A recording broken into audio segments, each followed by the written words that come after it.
자, 여러분 안녕하세요. 자, 오늘은 총중량, 순중량, 그 다음에 무역계약의 일반 조건, 영어로는 gross weight, net weight, 그 다음에 general terms and conditions, 예, 여기에 대해서 알아보도록 하겠습니다.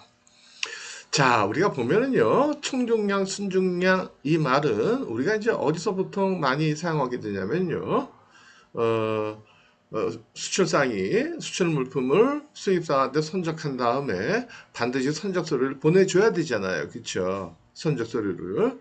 그때 이 선적서류를 우리는 뭐라고 그러나요? 영어로는 shipping documents라고 얘기하고, 이 선적서류의 용도는 뭐예요? 수출상이 수입상한테 보내주게 되면 수입상이 그 우리가 보내준 그 선적서류를 가지고 제출하고 세금 내고 그 다음에 검사받고 세금 내고 뭐 하는 그러한 통관하는 데 사용이 되는 거잖아요. 그렇죠? 근데 이 선적 서류 그러면 우리 보통 기본적으로 세 가지를 얘기해요. 그렇죠? 뭐뭐예요? 예, BL. 배로 운송했을 때는 운송 서류, BL. 운송장, BL. 비행기로 운송하면 뭘까요? 그렇습니다. AWB, Airway Bill. 둘 중에 하나. 아니 뭐 둘 다 보는 경우도 있을까요? 그 다음에 두 번째는 커머셜 인보이스. 우리 배웠죠. 그쵸? 상업송장. 상업송장이라는 거는 선적되는 물품의 명세서를 얘기하는 거죠. 그 다음에 이제 세 번째가 패킹리스트. 예, 이건 포장 명세서. 그쵸? 그래서 수출품을 어떻게 포장했다, 어떤 박스에 뭐가 들어가 있고, 무게는 얼마고, 부피는 얼마다, 라는 거. 이걸 이제 이 세 가지를 우리가 보통 shipping document 선적서류다 그렇게 얘기하죠. 어떤 분은 뭐 이렇게 보험증권 영어로 뭐라고 그러나요? insurance policy라고 얘기하죠. 그걸 얘기하는 분들도 계시긴 해요. 내가 뭐 어디 딱 써 있는 규정에 있는 건 아니니까. 보통은 invoice packing BL 그렇게 얘기한다는 거죠. 바로 이 gross weight, net weight라는 거는 바로 이 포장 명세서에 나타나게 돼요. 포장 명세서에. 그래서 그로스 웨이트라는 건 총중량이라고 해서요. 수출품 및 포장재 무게를 더한 무게예요.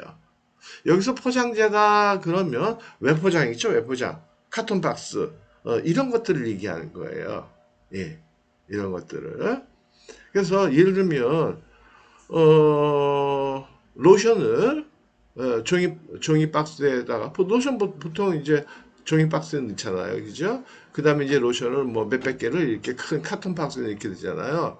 그때 여기서 얘기하는 포장지라는 거는 그 카톤 박스 맨 마지막에 있는 제일 밖에 있는 그것만 얘기하는 거죠.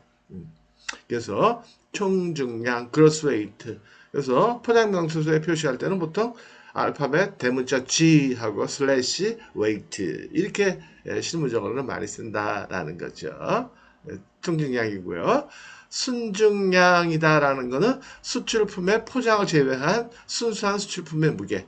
근데 여기에는 일반적으로 순중량에는요.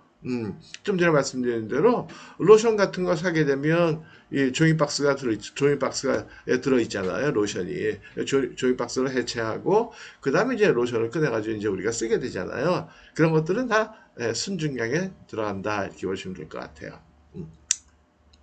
자, 그 다음에 요거요. general general terms and conditions. general terms and conditions. term 알아고 써요. terms요. s예요. 예, 이렇게 죄송합니다. 아이고, 여기에 아니고요. 아니고 S. General Terms and Condition. 그래서 무역계약의 일반 조건이다. 그렇게 얘기해요. 대개는 셀러 바이어가 무역 협상을 한 다음에 합의가 되면 계약서를 쓰잖아요. 그쵸? 그랬을 때 대개 전면에는 뭐를 써요? 제품과 관련된 조건들 8가지 기억나시나요? 품질, 수량, 가격, 대행결제, 선적, 보험, 포장, 클레임 해결. 이 8가지에 대해서 합의된 내용을 쓰죠. 그 다음에 이 General Terms and Conditions 일반 조건이라는 거는 보통 계약서의 이면, 뒷면에 쓰게 된다는 거죠. 그래서 이거는 되게 어떤 내용들이 있어요? 당사자의 어떤 의무라든지 어쨌든 일반 조건은 계약을 진행하는 과정에서 이런 일이 생기면 이렇게 합시다라는 거죠. 그쵸? 거기에 대한 원칙을 써놓는 거예요. 만약에 원칙이 없게 되면 분쟁이 생겼을 때 문제가 더 커지잖아요. 해결이 안 되고 그냥 문제가 더 커져 버리잖아요. 그죠? 예를 들어가지고 어떤 부부가 있어요. 근데 서로 이제 결혼했을 때 서로 간에 야 우리 남편은 이렇게 하자, 아내는 이렇게 하자, 어떤 문제는 어떻게 하자 이런 거를 중요한 걸 미리 정해놓으면 좋겠죠, 그렇죠? 그러니까 결혼 생활을 함에 있어서 발생할 수도 있는 문제들, 그렇죠? 예. 예를 들어 부모님 용돈 드린다든지 아니면 부모님과 뭐 여행을 간다든지 하는 것들, 용돈은 시댁과 친정을 동일하게 드린다. 그 다음에 시동생과 처남도 동일하게 대한다. 뭐 이런 거. 아니면 서로 간에, 말싸움 생겨서 목소리가 커지면, 뒤돌아서 성경책을 보기로 한다. 5분 동안 침묵하기로 한다. 뭐 이런 원칙을 정해놓으면 좋잖아요. 그죠? 그래서 그런 거예요. 무역 계약서라는 거는 크게 보면 지표만한 기본적인 조건들, 팔도 조건, 그 다음에 일반 조건 이렇게 크게 나눌 수 있다는 거죠. 크게. 예. 근데 그 기본적인 지표만한 조건은 8가지 하고 보통 이렇게 정해요. 이것도 뭐 물론 어떤 법률이나 협약이나 여기 있는 건 아닌데 관습상 그렇게 이제 정해진다고요. 품질, 수량, 가격, 대금결제, 선적, 보험, 포장, 클레임액이요. 품질, 수량, 가격, 대금결제, 선적, 보험, 포장, 클레임액이요. 이 8가지 여러분들 꼭 기억하셔야 돼요. 그 다음에 이제 계약서를 이행하는 과정에서 발생할 수 있는 기본적인 문제에 대한 원칙. 이걸 우리는 일반 조건이다. 그렇게 얘기하는 거죠. 그러면 언뜻 이렇게 생각될 수도 있을 것 같네요. 기본 조건이 중요하고 뭐 이면에 있는 조건들은 기본 조건보단 덜 중요하겠지? 아니에요. 둘 다 중요해요. 어떨 땐 뒷면이 더 일반 조건이 더 중요할 때도 있어요.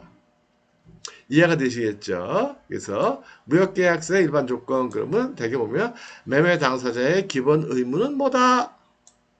셀러는 이렇게 하고 바이어는 이렇게 하자. 셀러는 물건을 적게 공급하고 뭐 이런 것들. 바이어는 이러한 방식으로 돈을 지급을 한다. 언제? 그 다음에 물품의 검사, 인스펙션. 그 다음에 클레임의 제기 방법. 클레임을 제기할 때는 서면으로 해라. 그 다음에 시기. 예. 물건이 수입지에 도착한 다음에 얼마 이내에 해라. 클레임을 제기하라. 그렇지 않으면 기간이 지나면 무효다. 그 다음에 불가항력. 예를 들어 불가항력 그러면 자연재해, 인위적인 재해들 있잖아요. 자연재해다 그러면 뭐 홍수라든지 쓰나미라든지 뭐 이런 것들, 예. 태풍이라든지 뭐 아니면 인위적 재해, 전쟁이나 파업이나 폭동, 소요 이런 것들로 인해서 만약에 양 당사자 중에 일방이 계약대로 이행하지 못했을 때 그거는 양쪽 다 책임이 없는 걸로 하자. 이게 바로 일반 그 불가항력 조항이죠. 그렇죠? 이런 조항이 있어야 돼요, 없어야 돼요? 있어야 돼요. 요새 얼마나 세월이 험해요, 그렇죠? 자연재해도 많잖아요. 자연재해도 많고, 그렇죠? 뭐 태풍이나 폭풍이나 뭐 쓰나미나 뭐 많잖아요. 지진이나, 그렇죠? 그다음에 인위적인 재해, 전쟁. 그쵸. 지금 뭐 유럽이 지금 아주 그냥 뭐 난리인 것 같은데 우크라이나하고 러시아 문제가 아니고요. 주변 국가들까지 퍼져나가면 큰일이에요. 그죠. 주님이 오실래나? 그랬을 때 어떻게 하자. 그 다음에 중재, 분쟁의 해결. 그래서 분쟁이 생겼을 때 중재로 해결하자.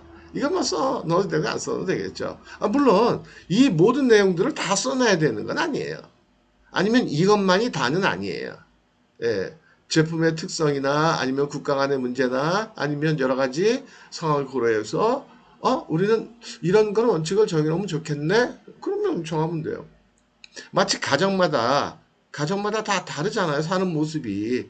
그러니까 어떤 원칙을 정할 때도 그 원칙들이 가정마다 다 다르겠죠. 그렇죠. 가정마다 뭐 그렇죠? 가훈이라든지 아니면 뭐 어떤 뭐 식생활이라든지 아니면 습관이라든지 관습 뭐 이런 것 다 다를 거 아니겠어요? 그럼 거기에 맞게 원칙을 정하면 되겠죠. 근데 여기 지금 말씀드리는 거는 대개 이 내용은 들어가는 게 좋겠더라라는 거예요. 그 다음에 준거법. 준거법이라는 게 뭐예요? 분쟁이 생겨날 때 해결하는 법률이잖아요. 그래서 어느 나라, 어느 법률을 따라서 어디서 예, 재판을 통해서 해결한다. 뭐 이렇게 써놓든지. 그 다음에 권리 불포기 조항. 이거는 뭐예요? Non-waiver clause 해가지고 내가 계약서에 써 있는 권리를 한번 포기했다고 그래서 다음에 똑같은 일이 생겼을 때 자동으로 포기되는 것은 아니다. 권리 불포기. Non-waiver clause. 여러분 기억 잘 안 나시면 제 강의를 다시 한번 계약적을 보시든지 아니면 네이버에 Non-waiver clause 아니면 권리 불포기 조항 이렇게 찾아주시면 돼요. 등에 관한 일반 거래 조건은 계약서의 뒷면에 명기되어 있는 것이 보통이다. 아니, 꼭 뒷면에 써야 되는 건 아니고요. 쓰다 보니까 앞면에 기본 조건 8가지, 제품에 관한 조건 8가지 쓰고 나면 쓸 데가 없어요. 그러니까 자연스럽게 뒷면으로 넘어가는 거예요. 그러나 뒷면에 있다고 해서 결코 가볍게 보아서는 안 된다. 앞면이 중요하다? 꼭 그건 아니에요. 그건 아니에요. 불가항력이 더 중요할 수도 있어요. 그쵸? 왜요? 계약 자체가 완전히 무너져 버릴 수도 있으니까. 실제로 계약이 분쟁으로 이어질 경우에는 오히려 이면 약관에 해당하는 일반 거래 조건이 더욱 중요하게 다뤄지는 경우도 많다라는 거예요. 많다. 일반 조건. 예. 정리해 드릴게요. 자, 우리가 이제 계약서를 쓸 때, 앞면이 있고, 그다음에 뒷면들이 쭉 따라 붙겠죠. 앞면에다 뭘 쓴다고요? 제품에 관한 기본 조건 8가지. 품질, 수량, 가격, 대행결제, 선적, 보험, 보장, 클레임 해결. 그 다음에 이제 그 자연스럽게 뒷면에다가는, 거기다가는, 일반 거래 조건, 계약을 이해하는 데 따른, 서로 간에 지켜야 될 내용들, 이런 것들을, 적는, 경우들이 많다라는 거죠. 그 다음에 GMQ라는 거는 이건 이제 계약서의 품질 조건을 얘기할 때 그 Merchant of Quality GMQ라는 거는 뭐 잘 쓰진 않아요. 이거는 뭐냐면 판매 적격이면 되겠다. 품질의 기준을 애매하게 하는 거예요. 판매 적격. 이게 뭐 셀러 바이어 보기에 따라 가지고 다르잖아요. 그죠? 이거 분쟁의 소지가 많아요. 판매 적격이면 된다. 예를 들어 그러면 양파로 수출하는데 GMQ라고 써놨다. 근데 보니까 양파 이제 껍질이 보니까는 좀 상했어요. 그랬을 때 셀러 입장에서는 야, 그 껍질 벗겨내면 깨끗해. 하자 없는 거야. 바이어 입장에서 뭐야 기분 나쁘게 껍질 있잖아. GMQ를 정하면 애매하다는 거지. 셀러는 그 판매할 수 있어. 판매 적격이야. 바이어는 야 이런 걸 어디다 갖다 파니. 그럴 수 있다는 거죠. 여기 이런 거 잘 안 써요. 안 쓰고요. 자세하게 하나하나 스펙을 쓰는 게 일반적이다. 네. 자, 오늘은 여기까지 하도록 하겠습니다. 네. 감사합니다. 마치겠습니다.